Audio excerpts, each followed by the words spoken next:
It allows you to effortlessly control your car and provides precision maneuvering for the most advanced military aircraft. But this workhorse of industry is as basic as fluids in motion. Now, engineering's hidden marvel, hydraulics, on Modern Marvels.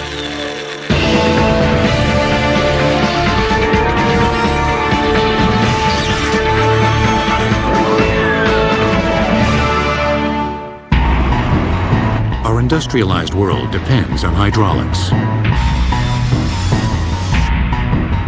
But hydraulics is so fundamental to our way of life that we hardly notice it. Hydraulics has taken us from the Model T to the SUV, from Kitty Hawk to the F-22 Raptor. Hydraulics provides the muscles that lift, steer, and drive excavators that mine Earth's precious resources. And is the force behind the machinery that fabricates the very structure of our cities. Hydraulics elevates us, thrills us. It even picks up our garbage. You look at a lot of applications and we see hydraulics. You think about a car going down the street, of course you have hydraulic power steering, hydraulic brakes. A lot of the roofs on those cars, the convertible tops are all hydraulic controlled. Get into aircraft, all the control surfaces. Amusement parks, a lot of the rides today, there's hydraulic powered roller coasters.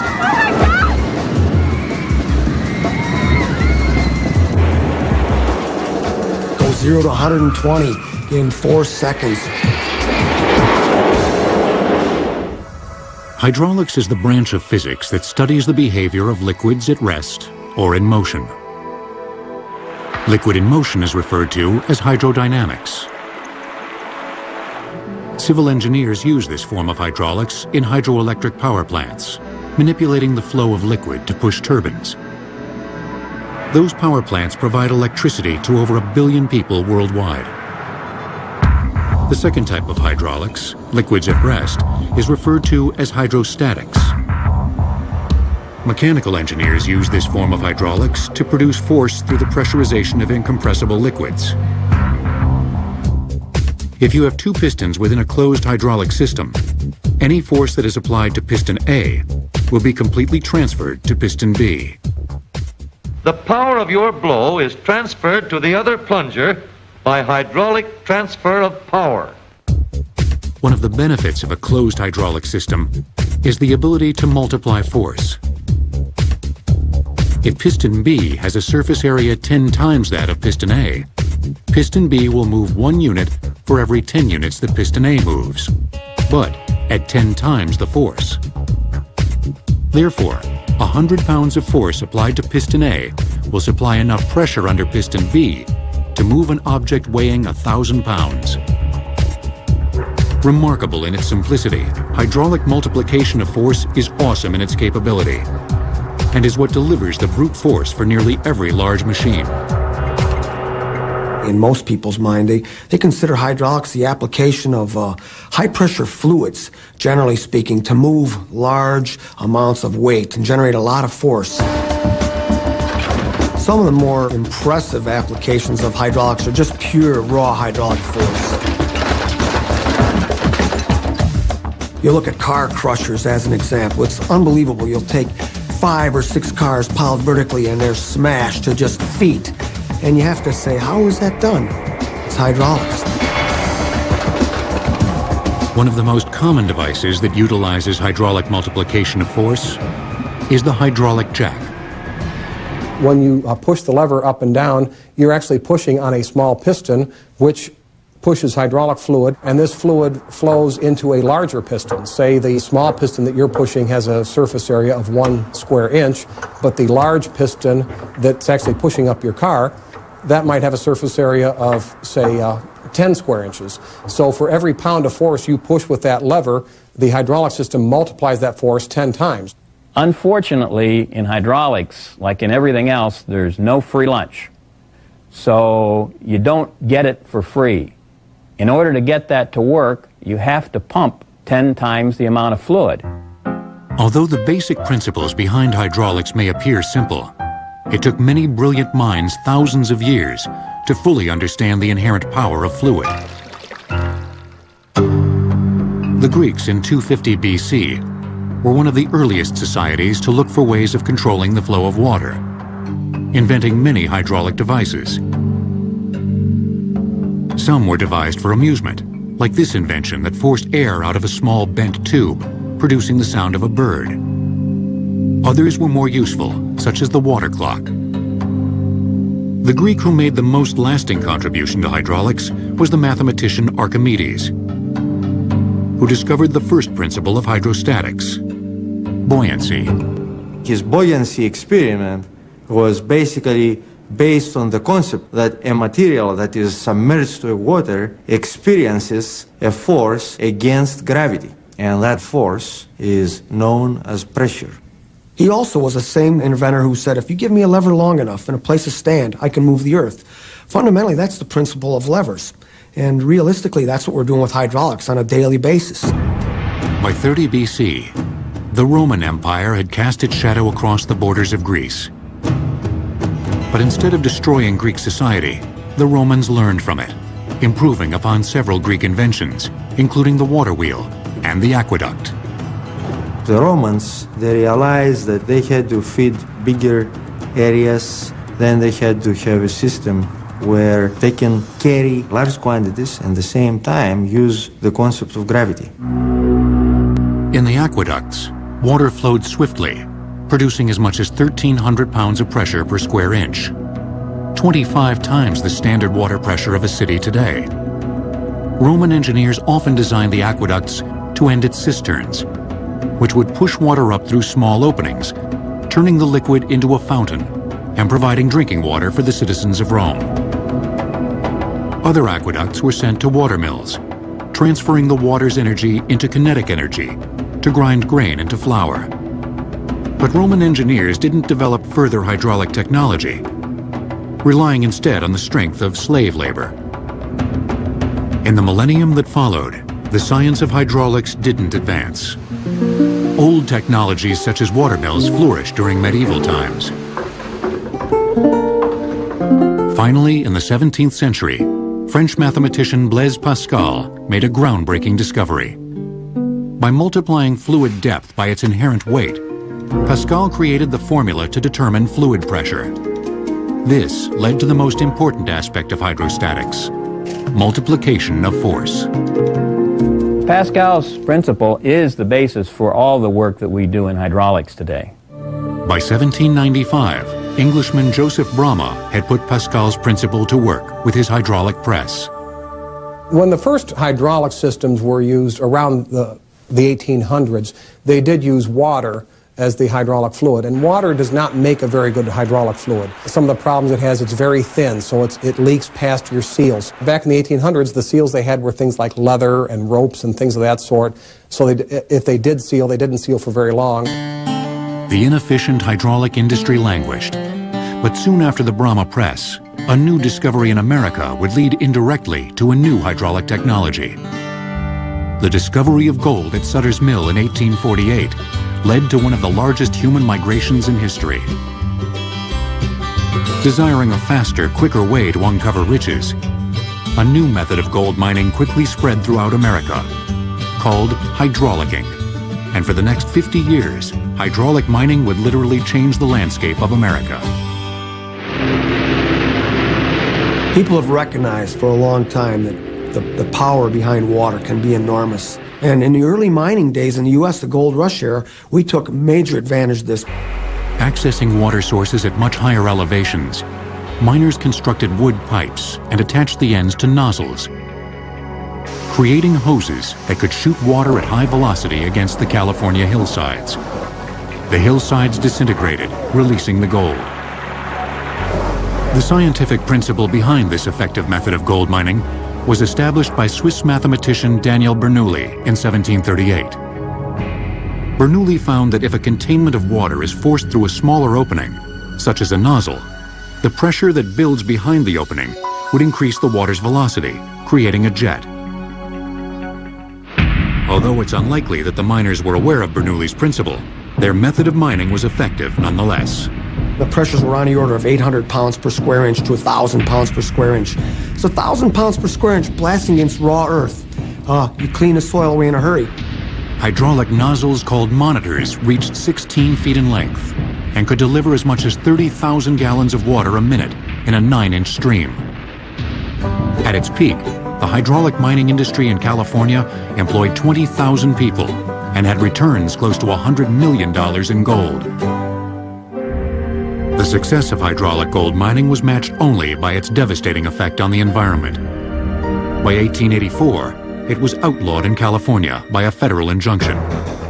Although hydraulic gold mining had come to an end, a new kind of gold, black gold, was about to bring hydraulics to the forefront of the Industrial Revolution. Daniel Bernoulli's father, Johann Bernoulli, became so jealous after his son published his book Hydrodynamica in 1738 that he wrote his own book on hydraulics and predated it in a futile attempt to take credit for his son's findings. Hydraulics will return on Modern Marvels. We now return to hydraulics on Modern Marvels. Until the 19th century, hydraulic power was achieved primarily through harnessing the energy of flowing water. This would change in 1859 with the discovery of oil. Unfortunately, water has this tendency to turn into solids at something like 32 degrees Fahrenheit. That is, it freezes, turns into ice, and it tends to boil at about 212. So it tends to have a relatively narrow operating window. Oil, on the other hand, can have an operating temperature of well below 0 degrees Fahrenheit to well above 250 degrees Fahrenheit. The discovery of a suitable hydraulic fluid made the hydraulic press an essential tool on the factory floor and helped to drive the evolution of America's newest obsession, the automobile. Hydraulics played a crucial part in enabling vehicles to transform from sort of the hay wagon type of thing to the ever heavier, ever more comfortable, ever more, livable vehicles that we have today. By the early 1900s, the automobile industry began to provide a faster means of travel than the horse and carriage. But this posed a difficult problem. How do you make the motorized carriage stop? In 1904, Ransom E. Olds designed the first widely used brake system for the automobile. This external brake consisted of a single flexible stainless steel band wrapped around a drum on the rear axle of the car wheel. When the brake pedal was applied, a cable would contract the band, gripping the drum and stopping the wheel. There was a lot of room for improvement. One of the major flaws of the external brake was that it had no protection from outside elements. Most roads were unpaved, and the metal bands and drums quickly wore down. The external brake was replaced by internal brakes that relied on steel cables and pulleys and the strength of the driver to provide enough force to stop the car. Strong steel cables provide powerful, unfailing, and flexible connections between the brake pedal and the brake itself. Of course, as the weight of the vehicles increased and their speed increased, we had to come up with more effective ways to stop these machines. In 1918, aviation pioneer Malcolm Lockheed began to develop a hydraulic brake system for automobiles. Using petroleum oil as a lubricant, Lockheed designed a hydraulic system that transmitted fluid pressure against the brake drum, allowing for smoother, improved braking ability. In 1920, Lockheed sold his brake patent to Vincent Bendix, founder of the Bendix Corporation. A year later, the Duesenberg became the first passenger car to come equipped with a four-wheel hydraulic brake system. The way that the early hydraulic systems for braking worked on cars was your pedal would push on a piston in a cylinder full of hydraulic fluid, and that would push the fluid to each wheel. The fluid would come into another cylinder with two little pistons that push out against a couple of shoes, sort of curved shoes that push out onto a cylindrical drum, and when they press on it like that, it creates friction and slows the car down. So suddenly you can transmit a lot of energy to these individual wheel brakes. Although the brakes were a success, the rest of the automotive industry was slow to adapt. The American motorist was comfortable with mechanical brakes. You can see, here's a cable, here's the linkage, it's right out where I can see it. And to try and convince this person that you can push fluid through a line, whoa, that was kind of a mind blower. So it was a difficult uphill battle to make that case, and they had to sort of do it by just demonstrating how much more effective it was. Another hydraulic application that the automotive industry was hoping consumers would soon demand was power steering. But the Great Depression of the 1930s brought its development to a screeching halt. Poverty-stricken Americans didn't have the means or the interest to spend money on the latest automobile gadget to hit the market. By the time the American economy began to reinvigorate itself in the 1940s, another crippling event was to take hold of America. Most of the R&D efforts for improving hydraulics went into the war effort for tanks and vehicles and ships and things. And so really after World War II was over and people who had been in the war got back into the workplace, that saw a real blossoming of the hydraulic industry. The automobile industry slipped into high gear. Drivers were ready to go faster than ever before, and Detroit was happy to oblige them. Those engines were made out of cast iron. They were big and heavy, and they were almost exclusively in the front. They were over the steering wheels. So with all that weight, it became very difficult to turn those wheels. The technology for power steering had been developed for the automobile before World War II, making it an easy transition for auto manufacturers. Just take a hydraulic pump and have this driven by the engine, and the combination of the hydraulic flow and pressure is what provided the power to turn the wheels to the left or right. If you turn it to the left, all it does is actuate a valve. The valve opens and routes fluid into a piston, which would turn the wheel to the left. So power steering became an absolute godsend. And the early ones, they wanted to make themselves known, and so your power steering would be totally zero effort. I mean, you could, with your pinky finger, steer these gigantic cars. Since the advent of power steering and brakes, their hydraulic systems have largely remained the same. Brakes are now complemented with vacuum assist, making it possible to stop even the largest SUV with just a touch from your foot. Power steering also features power assist, which increases the flow of hydraulic fluid based on the speed with which the steering wheel is turned. Modern hydraulic applications for the automobile focus on style and driver comfort. You can suspend a car with metal springs, but you can also put a piston there with hydraulics to get the same type of springing effect. The holy grail of suspension is active body control, a feature only found in high-end luxury cars, like the Mercedes-Benz CL Coupe. Active body control will keep the car steady and level, even on the sharpest turns or the bumpiest of roads. The system works by placing a hydraulic plunger on top of the suspension coil. If the car runs over a pothole, within milliseconds, sensors located throughout the car activate the plunger, causing it to extend and balance the car body. But perhaps its most unique feature is the ability to change suspension. Want the feel of a high-end sports car? Just push a button and the hydraulics will make it happen. Although the invention of hydraulic brakes and power steering helped drive the automotive business, the impact these innovations had on the construction industry literally changed the face of the earth.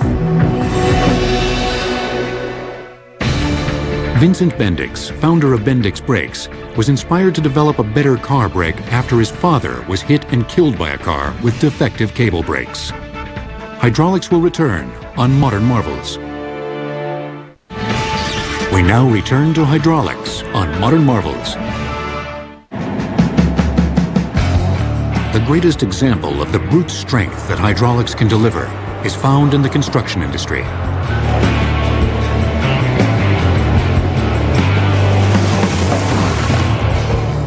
Over the years, the excavators, cranes, and trucks that have built our world have grown exponentially in size, achieving unmatched efficiency and power through hydraulics. If you go to a construction site, you can't help but see hydraulics. It's everywhere. It's in virtually every machine that's on the construction site. And in many cases, or probably most cases, it's because there's just no better way of doing it. At a warehouse in Youngstown, Ohio, the Robbins Company is putting the final touches on two gigantic tunnel boring machines. The drills are nearly 400 feet long and weigh a hefty 800 tons. To move something this massive, there was only one practical alternative. The amount of force we get from the hydraulics far exceeds what we can get from electrics without going into great cost. Hydraulic gives you more force and power, especially in these type of machines. You need that force to cut the rock as hard as it can be sometimes. When the drill is activated, 800 gallons of hydraulic fluid travel through 7 miles of hosing to hundreds of hydraulic components. The hydraulic system is capable of pushing the drill's pistons at a force of 5,250 pounds of pressure per square inch. When we talk about hydraulic pressure, what we're doing is putting force into a cylinder, which in turn puts force against a given component. Doing the cutting is a 24-foot diameter drill head that runs on 10 450 horsepower motors. The drill head features 46 19-inch teeth that will shatter rock at a rate of 25 feet an hour. Although electrics power the drill head, it's the hydraulics that makes the cutting possible. Behind me you see some curved items we call a gripper shoe. So if we put 5,000 pounds of pressure on that shoe, that is giving us enough force to hold that machine in place so that it doesn't try to spin in the tunnel. The grip shoe transmits 4 million pounds of force against a tunnel wall. When the drill is stabilized, a second set of cylinders extend, pushing the drill forward at a force of 3 million pounds. That shoe weighs about 40,000 pounds, and as it moves very smoothly, as you see, it just shows you how the hydraulics move that kind of weight smoothly and steady. After inspection, the mammoth drills will be sent to Iceland for the construction of a hydroelectric power plant. Prodigious construction equipment, such as the Robbins tunnel boring machines, represents the unparalleled power that hydraulics can offer. But the history of hydraulics in construction had a fairly modest beginning, starting with the flatbed truck. By 1910, the truck was altered from a simple transportation vehicle to a machine that could carry large bulk materials such as dirt, rock, and coal. Placing these materials into the truck bed was the job of the steam shovel. Unloading them was done with a mechanical dump body. The construction industry today relies on the hydraulic cylinder. If you consider the dump truck, the early trucks consisted of a winch and pulley system. The operator had to get out of the cab, wind up this crank to dump the bed of the truck. Today, they sit in the cab, they push a button, the hydraulics extends a ram from the cylinder and empties the bed of the truck. The hydraulic cylinder is a method of converting the hydraulic energy to a workable energy in a back and forth motion, and that's really all it does, is it moves in or it moves out. This is the popular hydraulic type, which operates easily and efficiently under all loads. The end gate is double acting and is operated by a control lever. The increased efficiency and reliability of the hydraulic dump truck resonated throughout the construction industry. But the impact of the Great Depression and World War II stifled the growth of hydraulic construction machines. After the war, new hydraulic pumps that were designed to increase fluid pressure for tanks and aircraft were introduced to the revitalized construction industry. Coupled with the advent of power steering and hydraulic brakes, manufacturers started to build bigger, heavier, and more powerful machines than ever before. The construction industry has to move great quantities of earth. So you could have 10 backhoes loading 10 trucks, or you could have one backhoe loading one large truck. And when you did that, you had to move the same amount of earth, so that means the piece of equipment had to be much larger. Today, construction vehicles are some of the largest machines in the world, with nearly all of them utilizing hydraulics, including the Caterpillar 330CL excavator. The weight of this arm is in the neighborhood of 10,000 pounds. We'd have quite a bit of problem moving that arm efficiently without the use of hydraulics. Hydraulics also makes it possible to maneuver the Liebherr T282B mining truck and its 400-ton payload capacity. Well, hydraulic cylinders provide the power to lift the bed nearly 50 feet into the air. Cranes rely on hydraulics too. Taylor Machine Works' 80-foot long and 80-foot wide gantry crane, called Big Red, uses hydraulics to lift cargo containers that weigh upwards of 90,000 pounds. But hydraulic construction machines don't always focus on strength and power. Timberjack's tree forester uses hydraulics to walk through the forest with the grace of a dancer. But you might want to watch your toes around this ballerina. Whether it's walking, dumping, digging, or drilling, the environment of a construction site is one of the dirtiest places on Earth. Yet the most identifiable component of the hydraulic machine, the cylinder, never appears to lose its luster. Any kind of contamination within the hydraulic system is going to have a devastating effect upon the system itself. The cylinders have a wiper on the end of the cylinder head that as the cylinder rod retracts, it cleans off the excess dirt. So when it extends again, it's as though it were new. But hydraulics has not just revolutionized machines on the ground. It's revolutionized machines in the sky, too. From the latest military planes to the future of commercial air travel. Speedboat racing pioneer Garfield Wood invented the hydraulic lift in 1911 as a means to unload coal from truck beds more efficiently. Hydraulics will return on Modern Marvels. We now return to hydraulics on Modern Marvels. Over the last 100 years, the aerospace industry has transformed from this to this. The astounding leap in aircraft technology would not have been possible without the power of hydraulics. The airplane really shows a prime example of one of the advantages of hydraulics, to where you can have a single place where you generate your power through the engine and transmit this through hydraulic lines to wherever you need it, whether it's at the back of the plane or in the wings.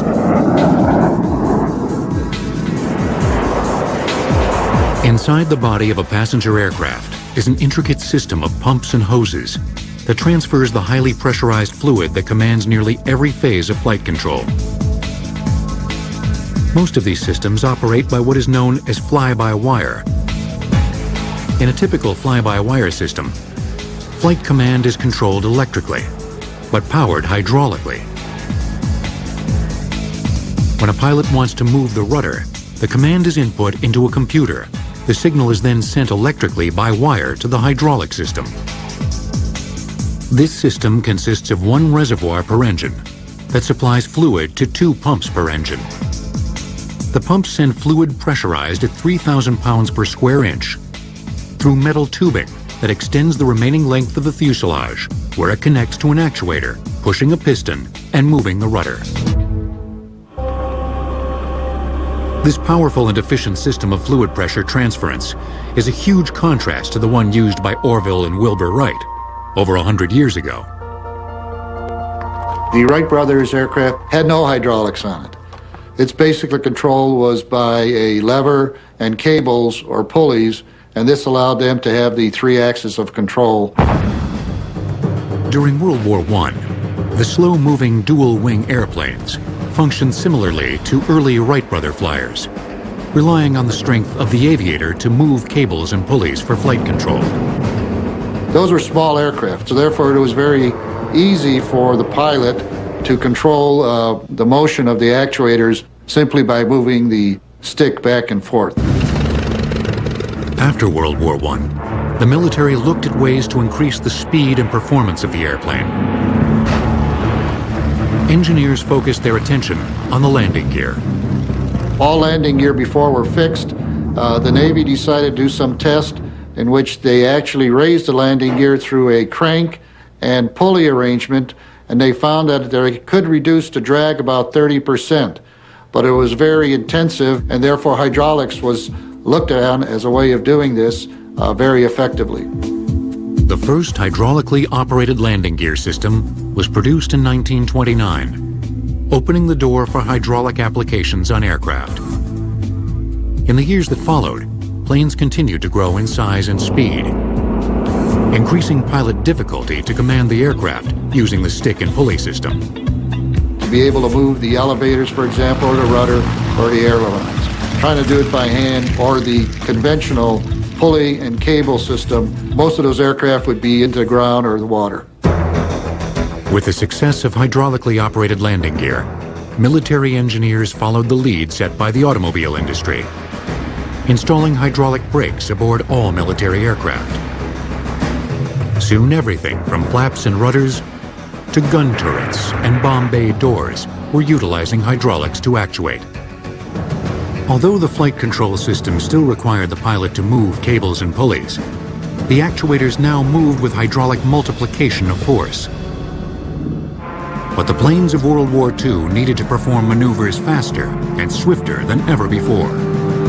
The pressures have to increase to be able to allow the pilot to move the surfaces, to do what he wanted to do. You needed a new type of pump. The gear pumps, which were being used on most military aircraft, were inefficient and would leak at high pressures. Hydraulic pioneer Harry Vickers designed a piston pump, which quickly became the predominant pump for World War II aircraft. With these new piston pumps, fluid pressure increased from 1,000 psi to 3,000 psi. But this increase in pressure also added stress to the hydraulic hoses and sealants. If a hydraulic fluid would spray onto an engine manifold, it would certainly cause a fire. And many of the fires that you've seen, in general, those were hydraulic leaks that started the fires. Many times a hydraulic leak would not be something you'd think of with dripping. It's high pressure, so it would leak out of a hose or a fitting. It would often come out as a spray. If there was a fire already started, the leaking oil would feed the fire and you'd have catastrophic events. To combat this, the military changed to a less flammable kerosene oil called Mil-H 5606. A new sealant was designed as well, known simply as the O-ring. The O-ring has a unique ability to be able to compress to fill a space, and it's able to do that very efficiently. It's a donut-shaped piece of elastomer, and it became the seal of choice for most of the products that are in a hydraulic system. By the end of World War II, innovations in aeronautic hydraulics found an easy transition into the burgeoning commercial aircraft industry. Commercial airlines discovered that they could also take advantage of the hydraulics to where their aircraft could be made larger, lighter, and able to hold more people. So by having these aircraft that could carry more people, it made airline travel more practical. The Mil-H kerosene-based fluids used in military aircraft were deemed unsafe by the FAA. In 1948, aircraft manufacturers addressed this concern with the development of Skydrol 7000. This fluid was a phosphate ester and is still in use today. Phosphate esters are a class of synthetic hydraulic fluids which have very good lubricating qualities. In addition, they tend to be fire resistant. Except for the fluid, the hydraulic functions of early commercial aircraft were almost identical to those used on military planes. Hydraulics actuated the landing gear, moved flaps and rudders, and controlled the brakes. Because of the size and weight of commercial airliners, hydraulic pressure increased to 3,000 psi, the same pressure already used on most military aircraft and construction machines. Although this increase in fluid pressure gave pilots the muscle to operate actuators through cables and pulleys, By the 1980s, it was time for a change.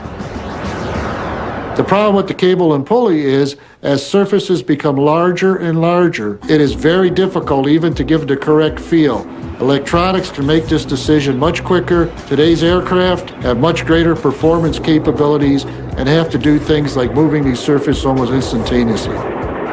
Fly-by-wire hydraulic systems continue to dominate the flight control of even the most advanced commercial and military aircraft.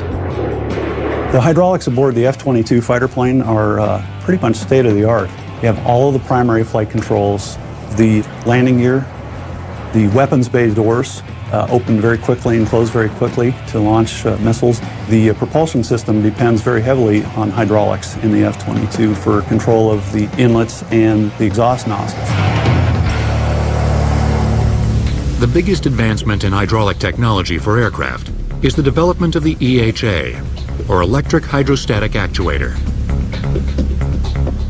Originally developed in the early 90s, the EHA contains all the components of a hydraulic system in one small package. By placing EHAs next to aircraft control surfaces, designers eliminate thousands of feet of hydraulic tubing and hundreds of pounds of weight. This EHA is considered cutting-edge technology because it removes the distribution elements that are part of a conventional hydraulic system. There are two electric motors that work in tandem. We also have hydraulic reservoirs to capture the thermal expansion and contraction required to power the hydraulic pumps of this system. The linkage here is attached directly to the flight control surface. The first aircraft to use EHA technology for primary flight control will be the F-35 Joint Strike Fighter.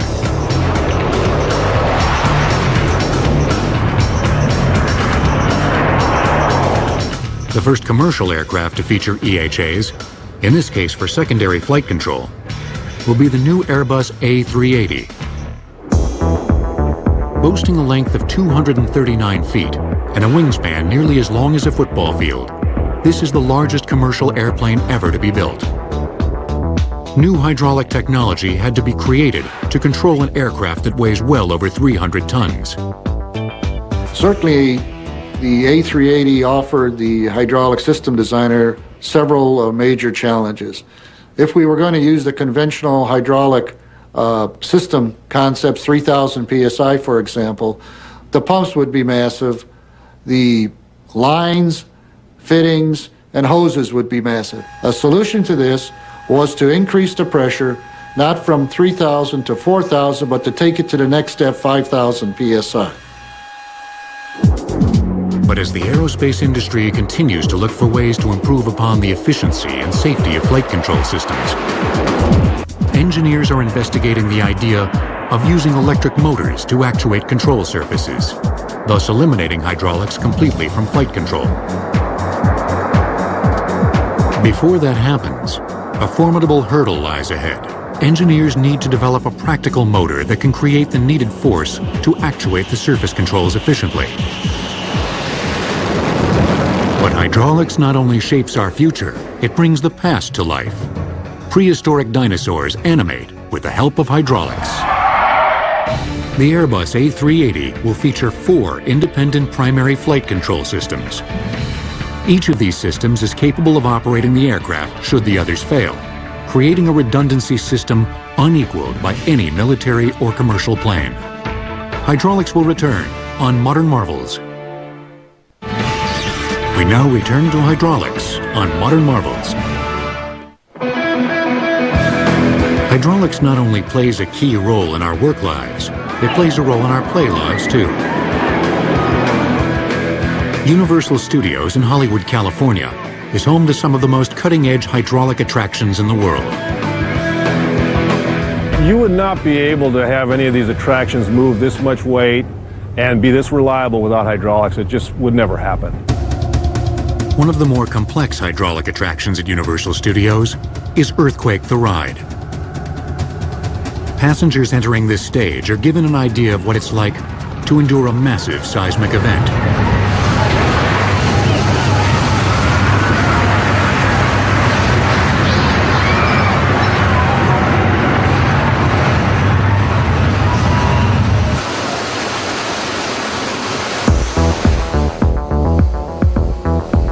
hydraulic system for earthquake runs on just two 50-horsepower motors. The system works by sending fluid through hydraulic pumps to a series of accumulators that store the fluid at pressure, keeping it ready for each show.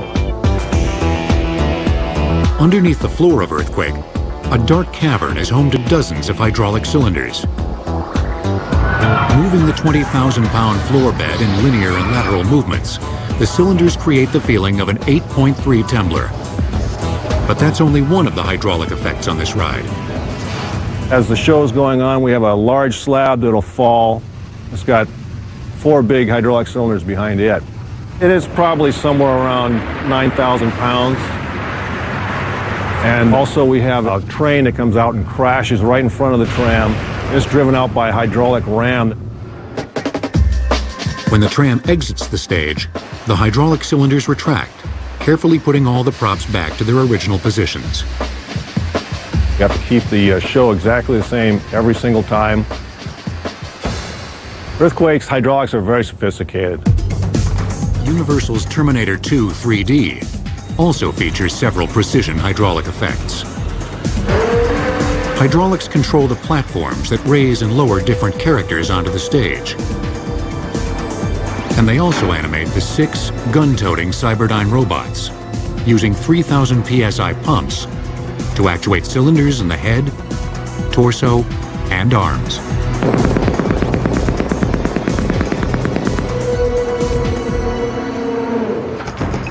But the attraction that utilizes the most hydraulic effects at Universal is Jurassic Park, the ride. Visitors cruise through prehistoric tropics, encountering a bevy of life-size and lifelike dinosaurs, including a 40-foot-tall ultrasaur that uses 15 hydraulic cylinders in the neck alone.